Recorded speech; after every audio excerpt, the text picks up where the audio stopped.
Hello, this is Andrine, a Jewish American priestess, and I'm bringing you a timeless reading today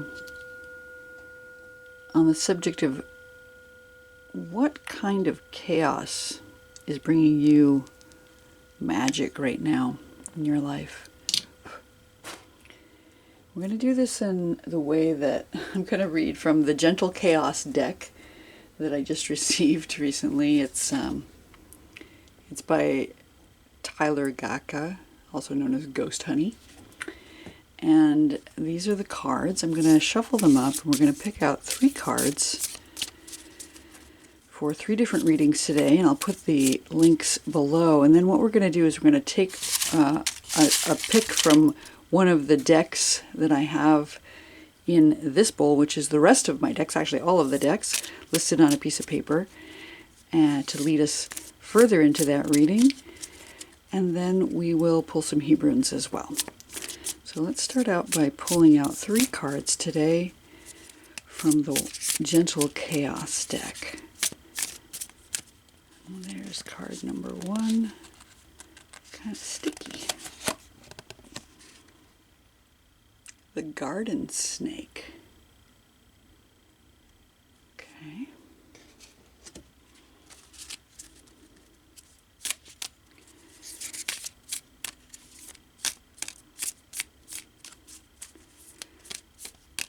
Card number 2.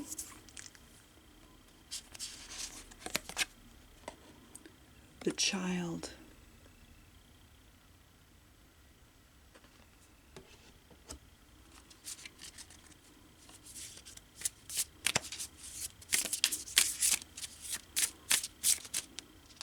And there's card number 3.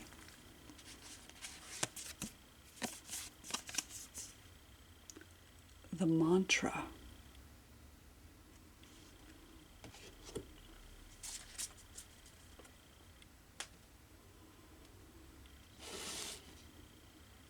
All right, I'll show you these again. The first pile is going to be the Garden Snake. And we'll read about what he says in each of these cards when we get into your reading. This is just to guide you in. The Garden Snake. Number 2 is the Child.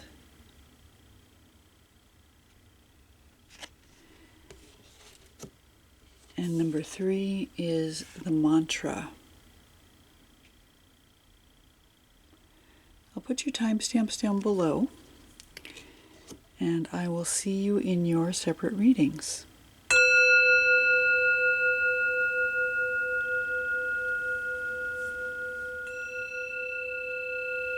Welcome, card number 1. You chose the Garden Snake for your entry card into this reading about gentle chaos and what it's doing to bring joy or transformation into your life. Snakes are wonderful for that. Let me read you what it says in the book here. The Garden Snake. In a past life, I was a garden snake that glowed like a violent beacon of neon pink light. Harmless. Always harmless. The Garden Snake shows us that sometimes things that seem scary are actually allies. Things aren't always what they first appear to be. That's a lovely message for the gentle chaos here today. So the first thing I'm getting about this reading about the chaos is that things that seem harmful may not be harmful at all. Sometimes it's frightening to see something moving very suddenly and very mysteriously. But if we can slow down and take a look, we may discover that the thing that was frightening or seemed to be dangerous is actually helpful. I don't know how that plays out in your life, but we're going to take a little for some further cards and Hebrunes to discover how that plays out in this reading. So let's shuffle up our decks in the bowl and see which deck wants to enhance the reading about the garden snake. Here we go. We have just the Rider-Waite-Smith deck. Perfect. I'll go get that. I'll be right back.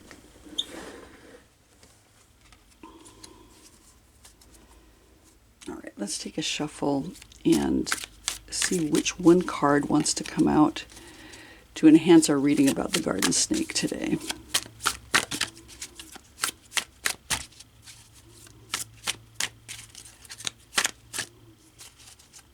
One more shuffle and then we'll take whatever comes.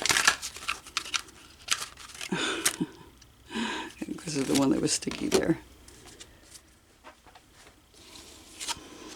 We have the Ace of Pentacles. So aces are all about new beginnings, and pentacles are about physical aspects of that. So it can be a manifestation of something that is financial, having to do with the job world, but just or something physical, health.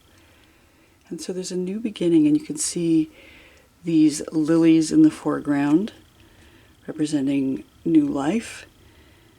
The hand from the heavens offering the pentacle for you to receive. And this archway of, looks like roses or some sort of flower, and then beyond that the mountains. So some doorway is opening up, some new path that is coming in for you. And this, I love that this is the garden snake, and we have a garden here as well.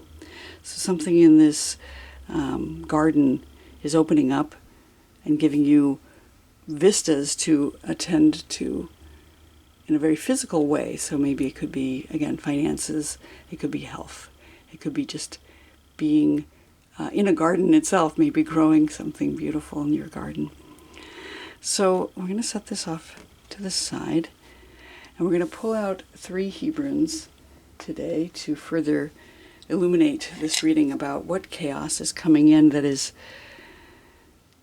bringing us blessings right now.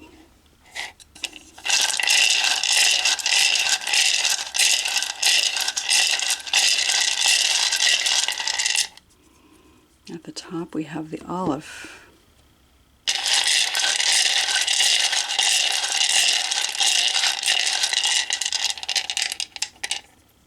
In the center we have the dalet.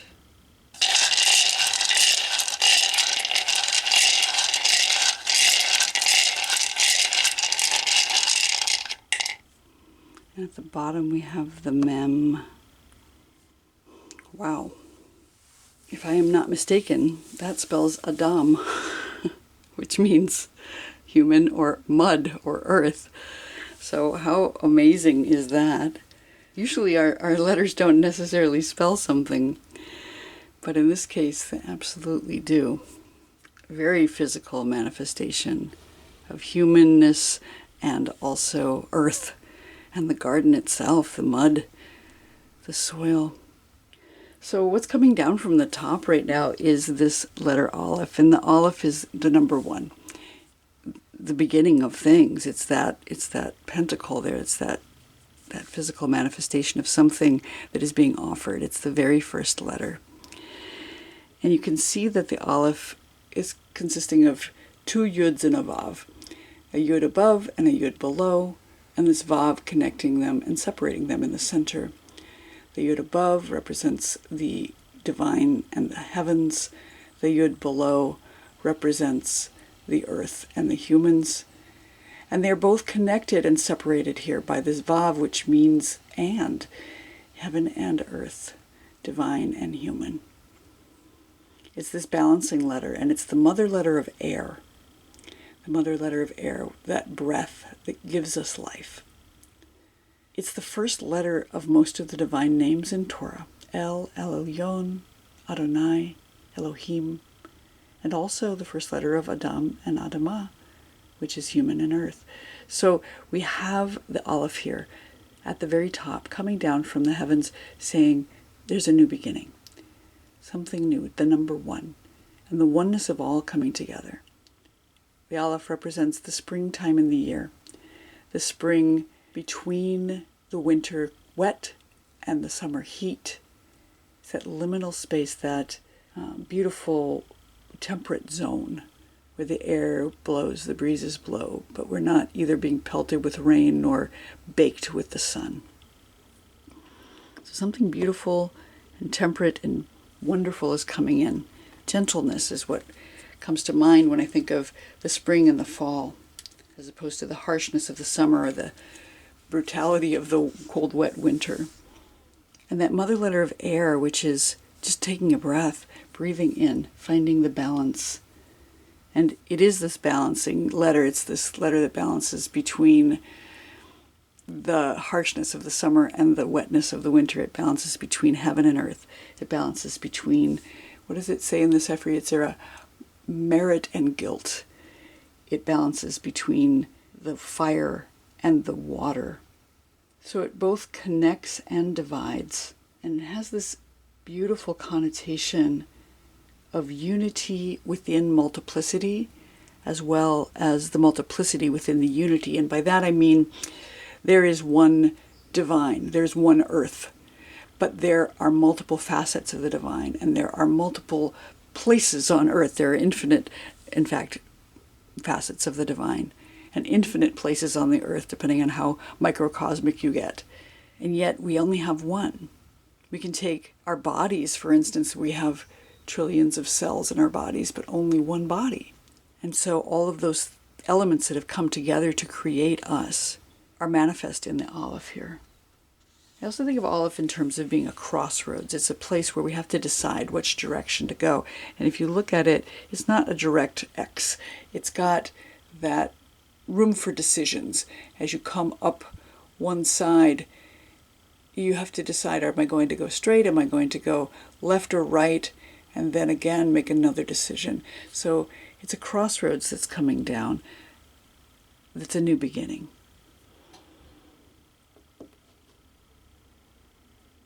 You're being given a gift by the divine, and you get to decide what you're going to do with that gift. And maybe the message here is just to sit with that right now and breathe. Breathe into that decision. Breathe into that gift. I see the Aleph as corresponding to the Temperance card in tarot. And that's not the traditional correspondence, but for me, because it has that balancing element of above and below, and finding the middle path between fire and water in that space of air, it feels to me like temperance. So that's what's coming down from above. And in the center of our reading, we have the letter Dalet. And the center letter in the reading is the letter that is the challenge or the fear in our situation. The Dalet represents the gate, the doorway. And I love that we have a gate and a doorway right here in the card. The challenge here is going through the door.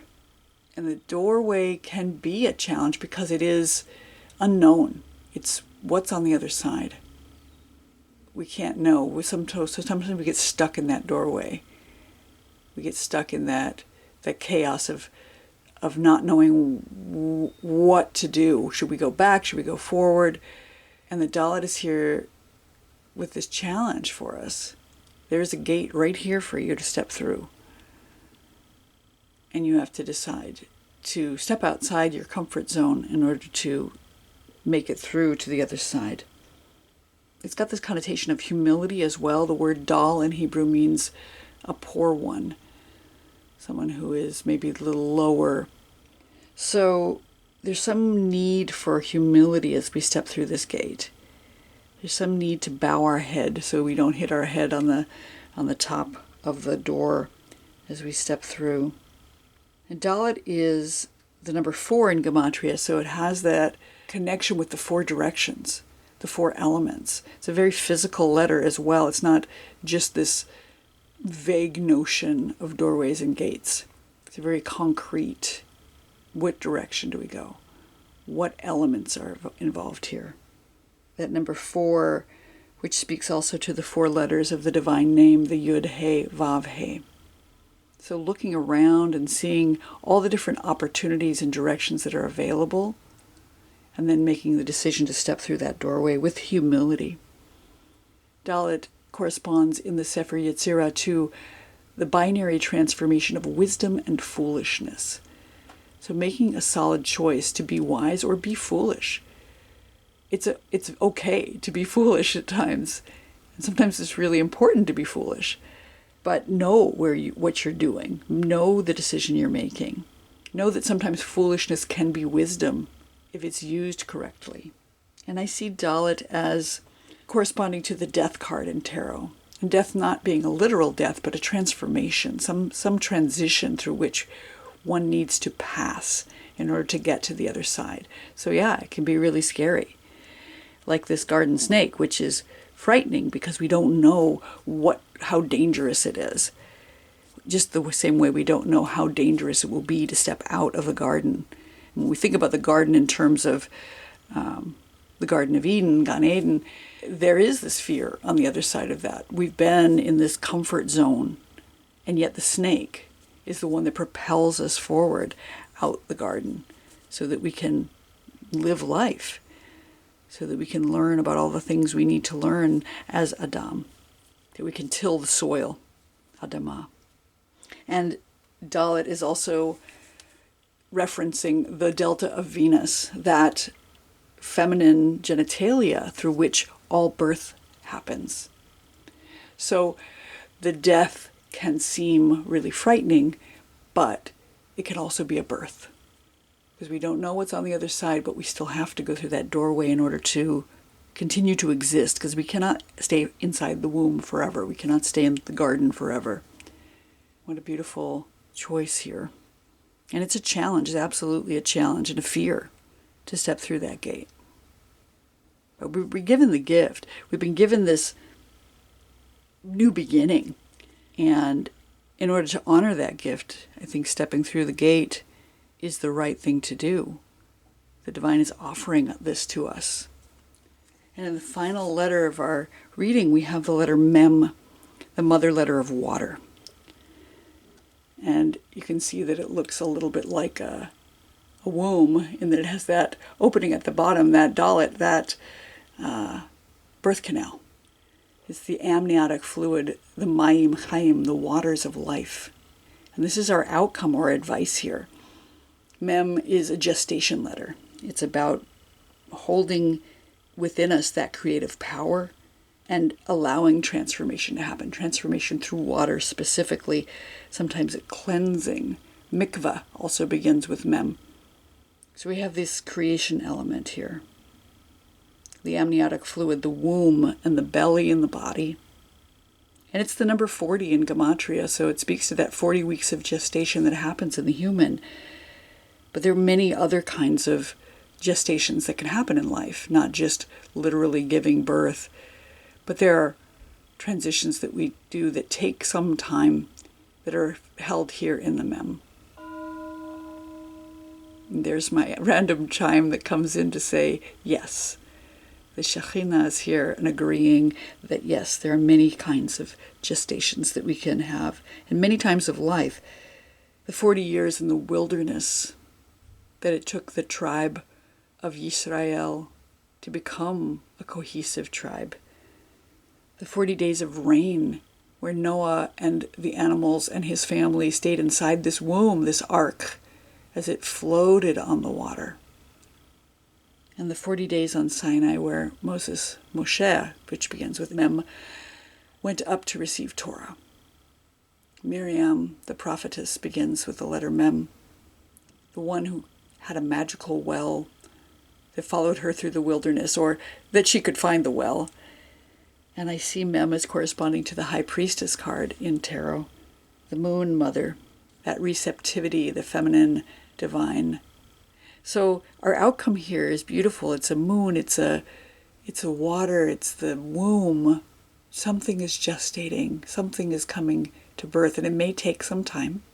And it's important to know that when we step through that doorway, something beautiful will begin. And what's interesting about the delta of Venus and the birth canal and the feminine genitalia is that it goes both ways, right? If we're going to talk about that, the snake is representative of a phallic symbol, and that phallic symbol goes into the delta into the Dalit and pregnancy occurs, or just joy occurs. And both of those are okay and fine. That thing that seemed frightening may turn out to be a blessing, that you're being given this gift in the garden, in this beautiful, safe space, and being invited, let's say, you're being invited to walk through that gate, to overcome the fear and understand that even though it might seem threatening to walk through that gate, it's really the only way out. And when we do, we're going to have that gestation for something creative coming in. As promised, I'm going to pull out one more tarot card from our deck here to see if there's any further messages for us on this reading of the garden snake and our gentle chaos that's bringing us some level of joy, some level of blessing.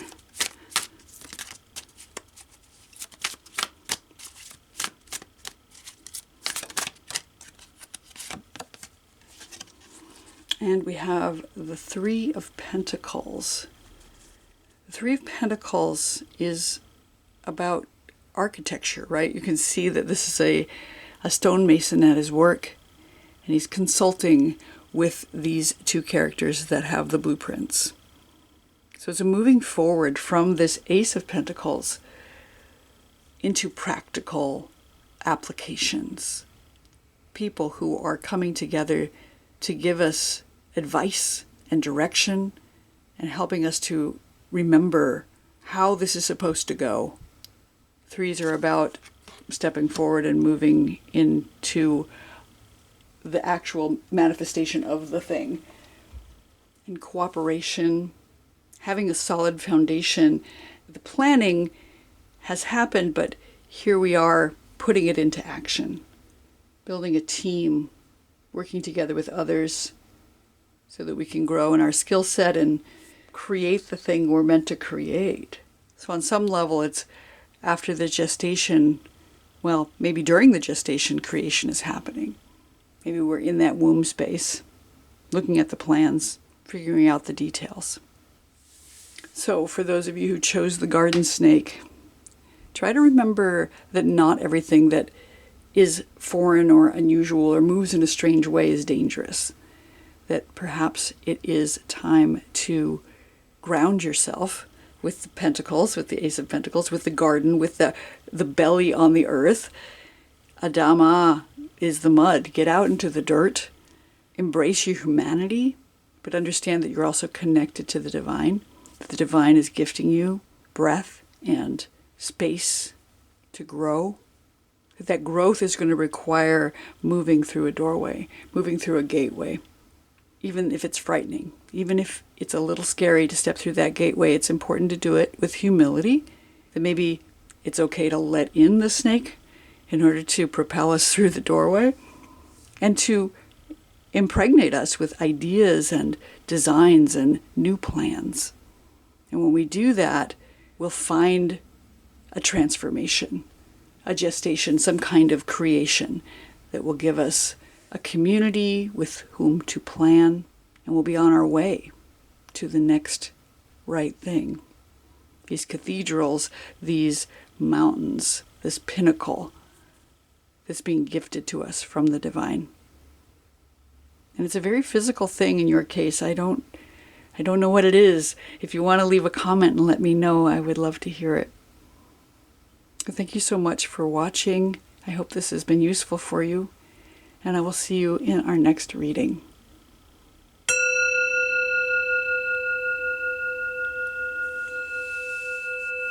Hello. Those of you who chose the child, this is your reading. Let's see what our little book here says about the child. I'll hold it up so you can see his picture. Cute little farm child. Looks like they're wearing a straw hat and a checkered scarf and overalls. The child. I remember the thrill I always felt as a child performing on stage. Whatever it is that fills you with equal parts awe and nerves, fear and excitement. I hope you stare it down and go after it. The child is a reminder to nurture your younger self and honor their dreams. Nice. All right, we're going to set our child up here. And we're going to take our bowl of decks and shuffle them up and choose a deck today to go with this child reading. And we have the art oracles. Okay, let me grab those. I'll be right back. All right, here we are. So the art oracles are a deck of cards that have different artists on them. And we're going to choose one. I kind of love that it's the art oracles with the child and speaking about creativity and mixing that idea of awe and wonder and fear and honoring the child, maybe the child artist in us. Let's see which artist wants to come out. There it is. Okay, Vincent van Gogh, or Van Gogh as it's pronounced in Dutch. It says, if committed, stay committed. Posthumous recognition requires a paper trail. Use the daylight to face the night. All right, let's see if there's anything else in the booklet we want to read about Vincent. Now, many of us know the story of Vincent van Gogh. This is what it says. He was born in the Netherlands in 1853 and he died in 1890. Aimless and weird, Vincent van Gogh drifted, job-hopped, found, lost God, and fell in love a few times, usually unrequited, before finally devoting himself to painting. His brother Theo had an uneasy task of being Vincent's confidant, benefactor, and art dealer, a complex and moving relationship captured in their exchange of letters. Battling lifelong mental despair, Vincent created some of his greatest works, such as The Starry Night, while institutionalized. Vincent's famous ear-related self-harm incident distracts from his emotional, enormously influential post-impressionism. The fact that he died a poor unknown, but is among the world's most renowned artists today, has inspired generations of talentless art students to keep at it. Amusing. Okay, so our child and our Vincent van Gogh cards are saying, do the thing you love. Keep going, especially maybe if one is in despair. That it's important to stay committed. That art for art's sake is important and can keep us sane. That it's not about the fame. It's about the creation. It's about the creative process. And using daylight to face the night. I love that. Trying to remember our inspiration and reaching into it. Let's pull some Hebrunes as well to see what further illumination we can get about this gentle chaos of our creativity, in this case, either through performance or through art, can bring us blessing.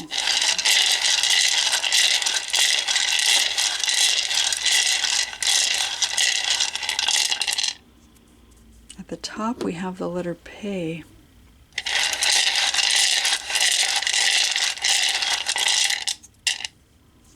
In the center, the letter Aleph.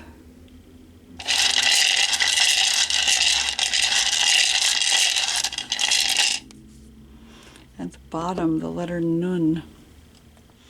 So the top position is what's coming down to us from divinity. And we have the letter Pe here, and the letter Pe is said to be a mouth. It's the mouth of the divine, speaking creation into existence. So it's about creativity through speech.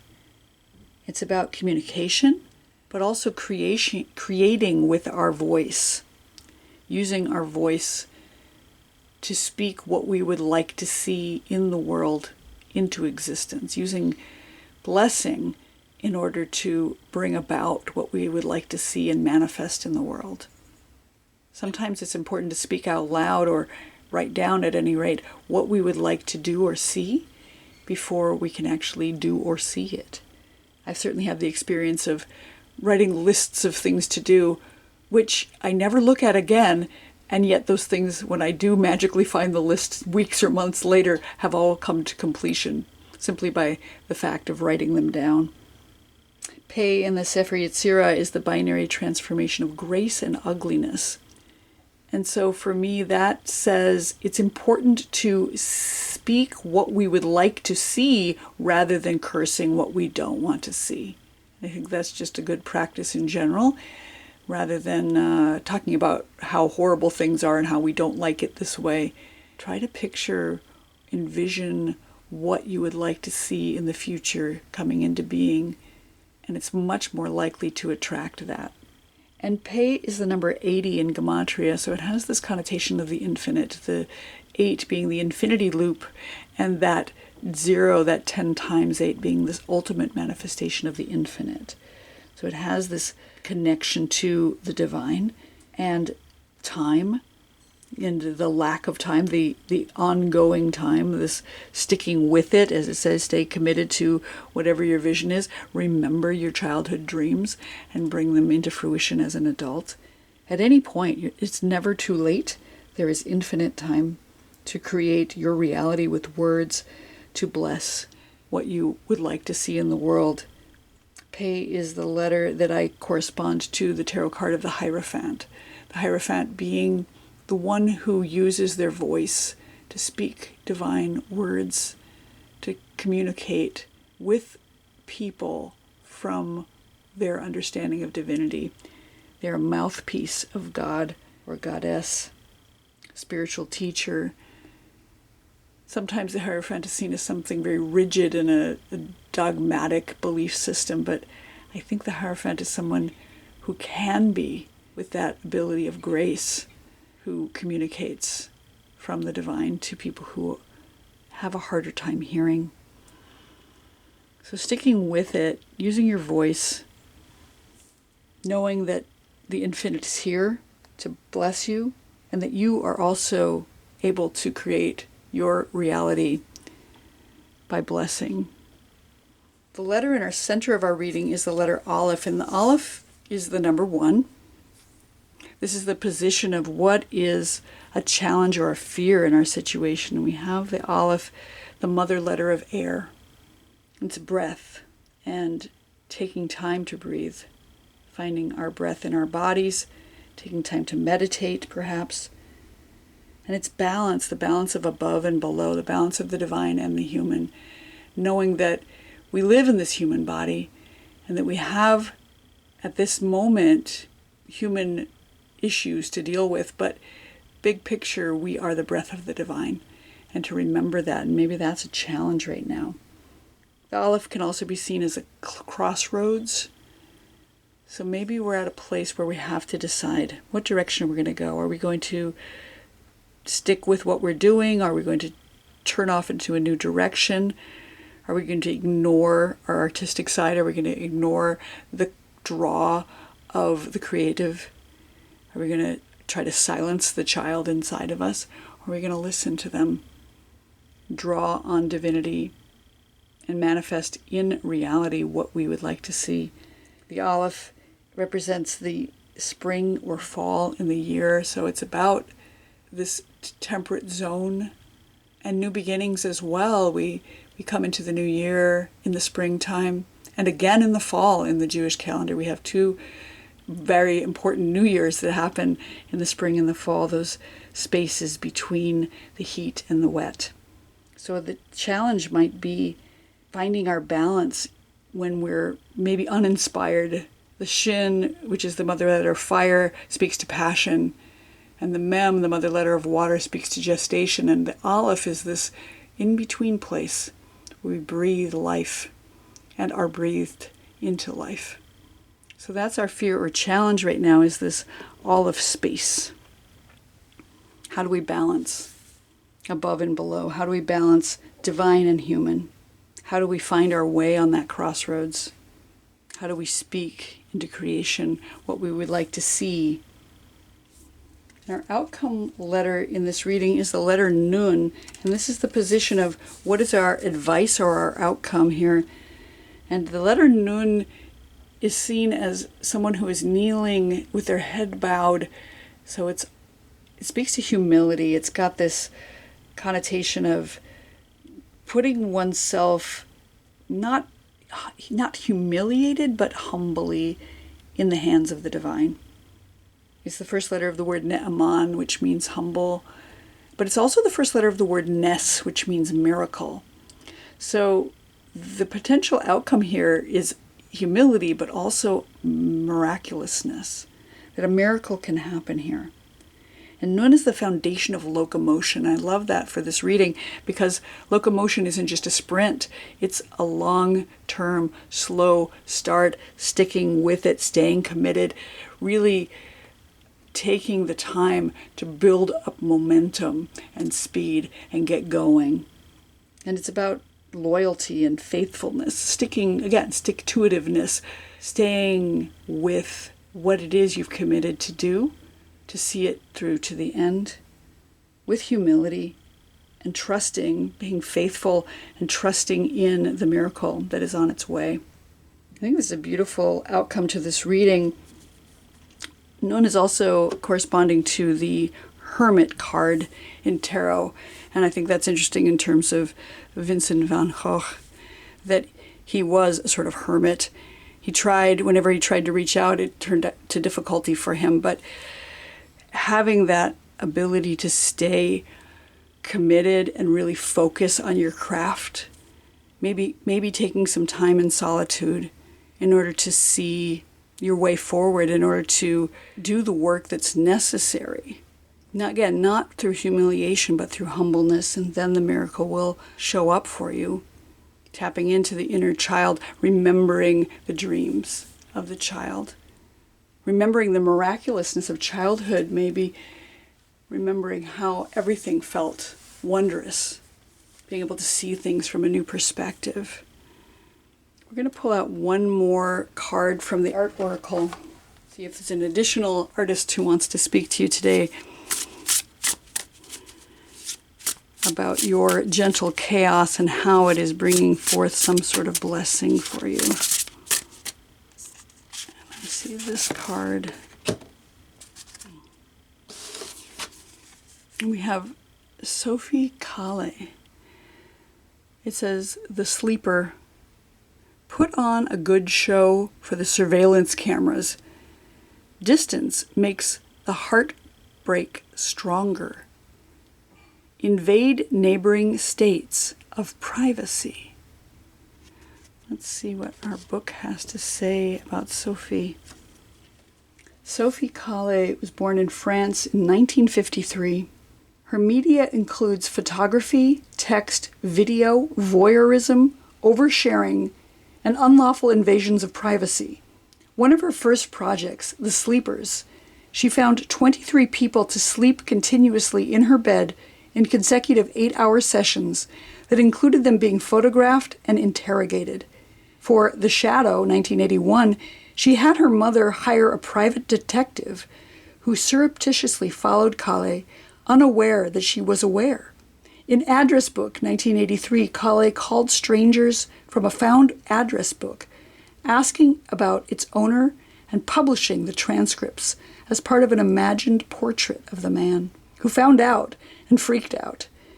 And her 2007 Venice Biennial exhibition, Take Care of Yourself, Kale asked 107 women to interpret a breakup letter she received.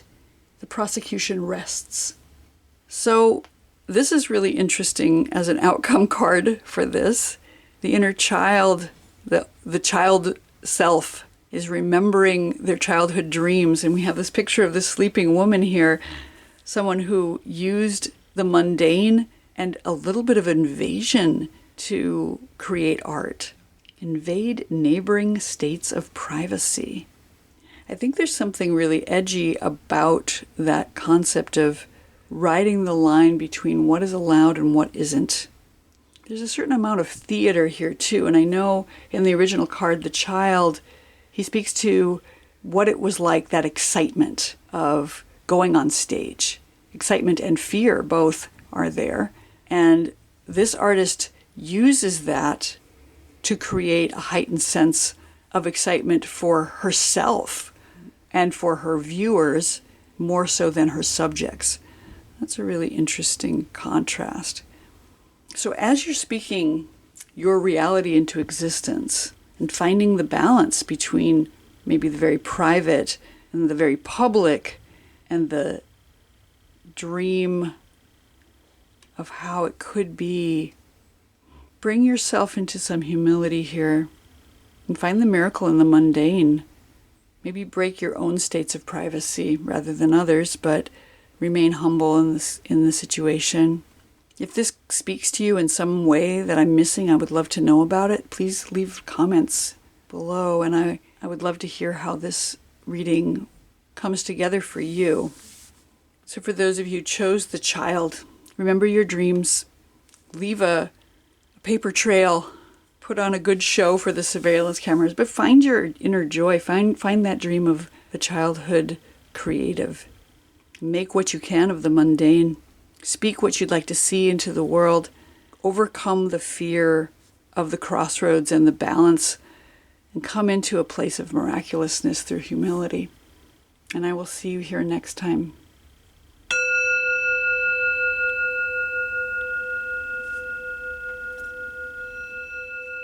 Hello, card number 3. Those of you who chose the mantra. It's really hard to read, but if you bring it in really close, you can see it says, "There is magic here." And this is what it says in the book. The mantra is a simple but crucial reminder. There is magic here. For when you can't find the words, let mine here speak for you. The mantra. So the gentle chaos reminder is that there is magic here, everywhere, wherever you are. There's always magic here. I'm going to put this card up here. I'm watching over the reading, and we're going to take a slip of paper from my bowl. It'll give us a deck of some sort to find further insight into the gentle chaos that is bringing you blessing right now. Let's see. We have the Tiny Tarot. Let me go find that tiny deck. Okay. I found it. Here it is. It's very small, hard to find. This is the tiniest of the tarots that I have. I'm going to start your reading by pulling out a card from our tiny tarot deck to give us a direction to go, in addition to the knowledge that there is magic here. Give it a few shuffles. Whoop! Too many. Let's just get one. There it is. What does Tiny Tarot have for us today? We have the Six of Wands. Very nice. You can see it's a crown. It's got 6 wands embedded in the crown here. And the Six of Wands is all about victory. There's magic here, and there is victory here as well. Wonderful. I'm going to set that to the side, and we're going to pull out 3 Hebrunes today. Actually, I might zoom in on this one because the card's so small. Let's give it a little bit of a zoom. Let's pull out 3 Hebrunes.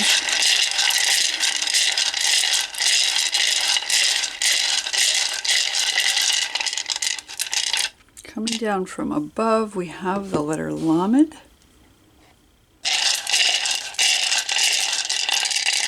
In the center, we have the letter Yud.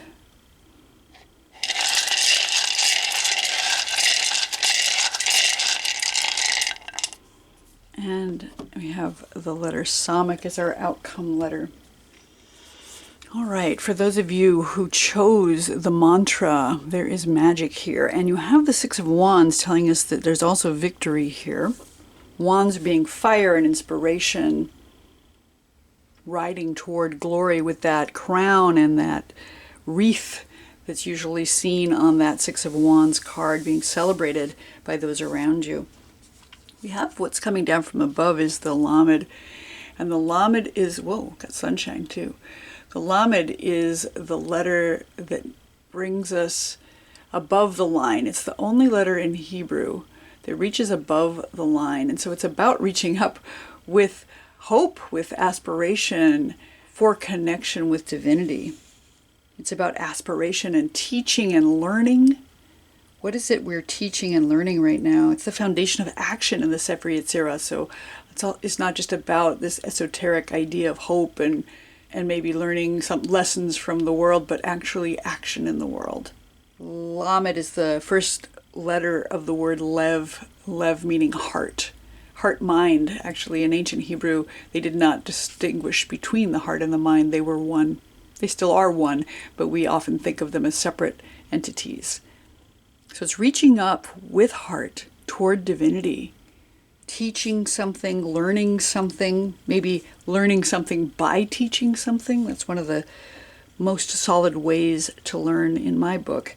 But the elevation of the heart toward the divine, education of some sort. And Lamed is the letter that represents the intestines in the body. And I love that it looks like a digestive tract. You can kind of see the sunshine is so brilliant.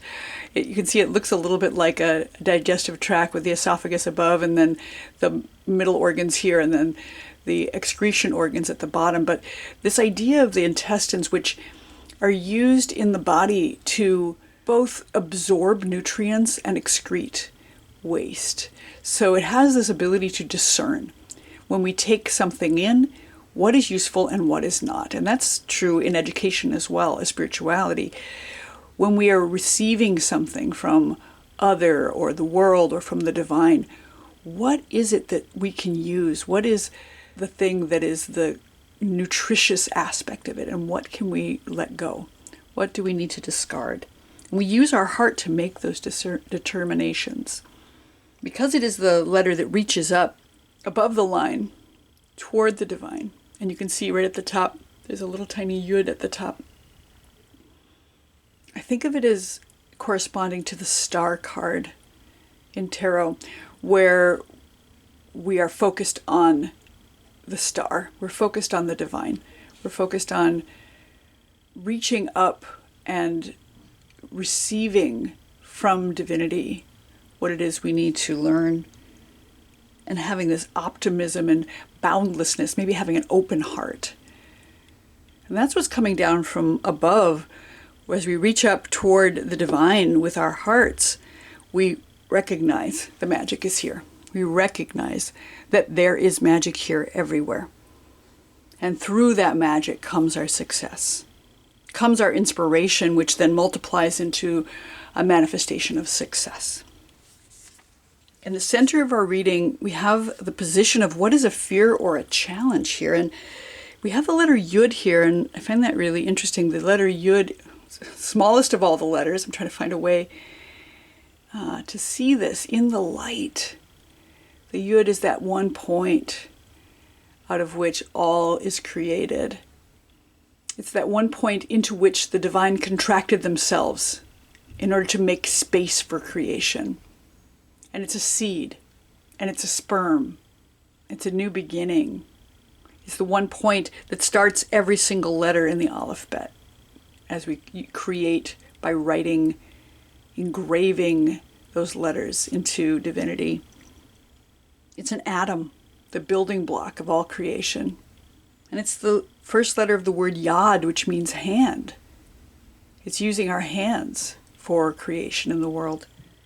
It's also the first letter of the divine name, the Yud He Vav He, that unpronounceable word that means becoming. So the challenge or the fear here is starting. It's planting the seed. It's using our hand to begin a creation. There may be a fear around connecting with divinity. Maybe it's unfamiliar. Maybe it's a little scary to tap into that brilliance, tap into that magic. And I say that in part because the yod, which is the pointer we use to read Torah, can feel sometimes like a lightning rod in our hands as we tap into Torah, as we learn, as we go back up to the Lamed with the Limud V'Lamed, learning and teaching. So there may be a fear around tapping in. There may be a fear around connecting to divinity, really opening ourselves to the magic. And that's a challenge right now. The Yud is the number 10, so it's the oneness in an ultimate manifestation. The 10 Sephirot, the divine emanations coming down from above. It can seem like a lot. It's a lot to learn. But we have the discernment, we have the intestines, we have that heart that can help us to discern. So if we're finding fear in beginning, if we're finding fear in connecting with the magic, know that you have been given the tools to discern, to learn, and to teach as well. And then maybe teaching is the way of learning for you to find your success. Our outcome letter in this particular reading is our advice or our outcome under the circumstances. We have the Samach, and the Samach is a letter that is a circle, right? It's about cycles and seasons. It's about coming around to a new phase, maybe in a similar season, and being surrounded with protection. The word sovev begins with Samach. So we have this feeling of being surrounded with protection, being surrounded with love, being surrounded by the divine, and also being surrounded with good boundaries. The Samach in the Paleo or Proto-Hebrew looked like a thorn. And so it has this, you can see, if I bring it up close, you can see that little Yud at the top left is like that thorn that's left, the vestigial thorn that's left in the Samach that's protecting us. And we set up thorny boundaries, we set up thorny hedges around us in order to protect ourselves from predators and to keep in the things that are of value to us. Similar to the Lamed, that discerning, what can we let in? What permeable boundaries can we set up around ourselves, like a cell membrane that knows what to let in because it has a key, the key that we've given it. So the Samach is about setting up good boundaries, setting up safe space for ourselves, and being surrounded with protection. It's the foundation of agitation in the Sefer Yetzirah, which speaks to those thorns. And maybe that agitation is the Yud, that Yud that we have been afraid of, we're finding a challenge with, that agitation which spurs us forward is the divine, that it is that magic. It's the magic in our world that is spurring us forward. So we might find ourselves agitated, but it's a positive agitation. That's that chaos that throws us into creation. It throws us toward victory and success. I love this reading.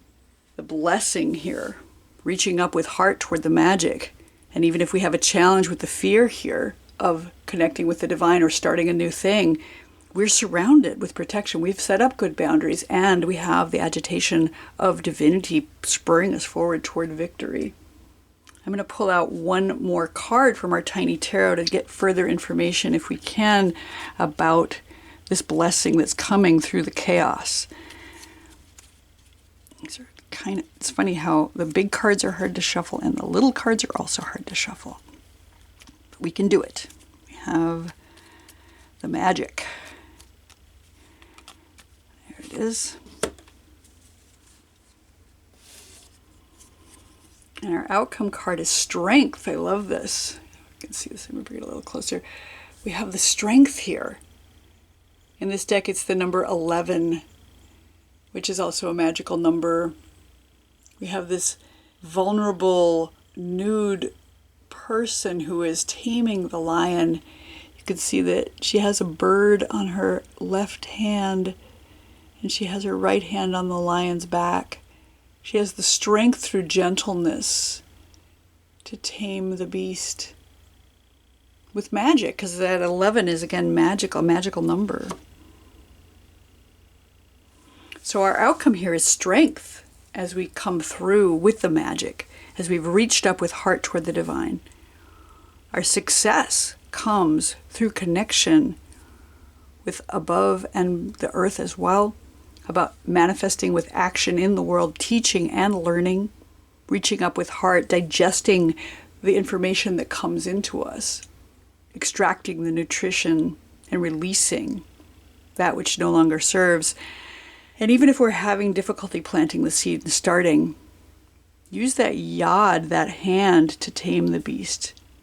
Find your strength in your vulnerability. Find your strength in your fear. Listen to it. Set up good boundaries so that you're protected and surrounded with love. Know that things come around in cycles and seasons, and that the agitation is temporary, but it will spur us forward toward victory if we can tap into the magic. Beautiful reading for those of you who chose the mantra. And remember, there is magic here. Wherever you are, there is magic here. Success is coming with strength. So thank you for watching today. I hope you enjoyed it. If you have a message about how this pertains to your story, please leave it in the comments below. And I will see you here next time.